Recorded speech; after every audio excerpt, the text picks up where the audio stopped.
वो मंत्रिमंडल ही निरस्त कर सकता है। और दूसरा, अभी विधायकों ने शपथ नहीं ली है, तो कमेटी जो बनी है वो किस तरह से काम 4.5 साल से 5 साल हमारे जयराम ठाकुर जी मुख्यमंत्री रहे हैं।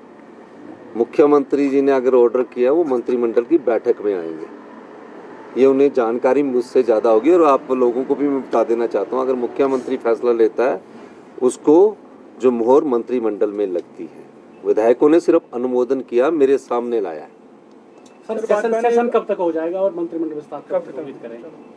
मंत्रिमंडल विस्तार भी करेंगे और सेशन भी करेंगे, आपका सहयोग भी लेंगे। आपको क्रिसमस की बहुत बहुत भाजपा ने एक और बात की है, उसको लेकर उन्होंने कहा कि जब हमारे समय में पेपर लीक हुए थे तो हमने सीबीआई को दिया था, और क्या नई सरकार भी इस पूरी जांच के बाद सीबीआई को देगी? ये नहीं कि सरकार का पाया हुआ स्यापा है ये मेरा नहीं है, ये स्यापा ही नहीं कि सरकार का पाया हुआ।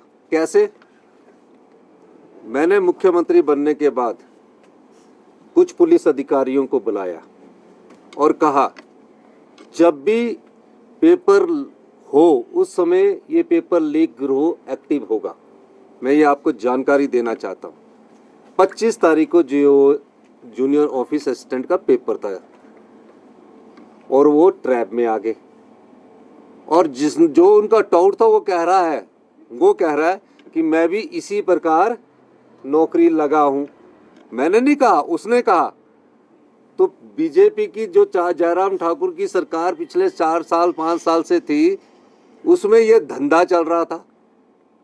धंधा पकड़ में तब आया जब पुलिस भर्ती मामला हुआ और सिलेक्शन के बाद उसका भांडा फोड़ हुआ। इन्होंने तब बोला इसको कैंसिल किया। हमने तो पकड़ लिया पेपर होने से पहले। ये आपकी कारगुजारी है, ये आपकी करतूतें हैं जिनको हम साफ कर रहे हैं। हम सत्ता में इसीलिए आए हैं कि इन कारगुजारियों को, इन करतूतों को साफ करें। हम सत्ता नहीं, व्यवस्था परिवर्तन के लिए आए हैं। बहुत बहुत धन्यवाद। चेतावनी दे रहे हैं। ये इस पिछली जो सरकार थी जयराम जी की, उसकी विडंबना देखिए। 4.5 साल तक ऑफिस खोलना, कहाँ खोलना, प्राइमरी हेल्थ सेंटर खोलना, कहाँ खोलना, इस बारे में सोचा ही नहीं। और जब चुनावों का वक्त आया तो 590 संस्थान खोल दिए। इतने संस्थान जितने भी प्रदेश के पिछले मुख्यमंत्री रहे हैं उन्होंने भी नहीं खोले। और संस्थान कैसे खुले? प्राइमरी हेल्थ सेंटर पीएन के द्वारा चलाए जा रहे थे। किसके द्वारा? पीएन के द्वारा चलाए जा रहे थे। और कईयों की नोटिफिकेशन हुई है, स्टाफ ही नहीं है। कोई भर्तियां हुई इन संस्थानों में, 590 संस्थानों में। जब इसका कैलकुलेशन किया गया कि इन संस्थानों को जब खोला जाए तो उसके लिए 3000 करोड़ रुपया की जरूरत है। प्रदेश में 75,000 करोड़ रुपए का बोझ है। आपने 3000 करोड़ का प्रावधान करना था। डबल इंजन की सरकार बोलते थे, रिवाज बदलने की बात बोलते थे। आपने 3000 करोड़ का इन संस्थानों को खोलने के लिए प्रावधान करना था। अब कोई मेडिकल हेल्थ इंस्टीट्यूशन पीएन चलाएगा, कोई सीएससी एक डॉक्टर चलाएगा? ना एक्सरे की मशीन है, ना सिटी स्कैन की मशीनें आपकी ठीक है, गवर्नेंस नाम की चीज़ नहीं थी। आप संस्थान खोल के राजनीतिक रोटियां तो सेक रहे थे, लेकिन लोगों ने उन संस्थानों खोलने के बाद भी, 590 संस्थान खोलने के बाद भी जनता ने आपको नकार दिया। मेरे विधायक दल की बैठक हुई, सभी 40 विधायक आए।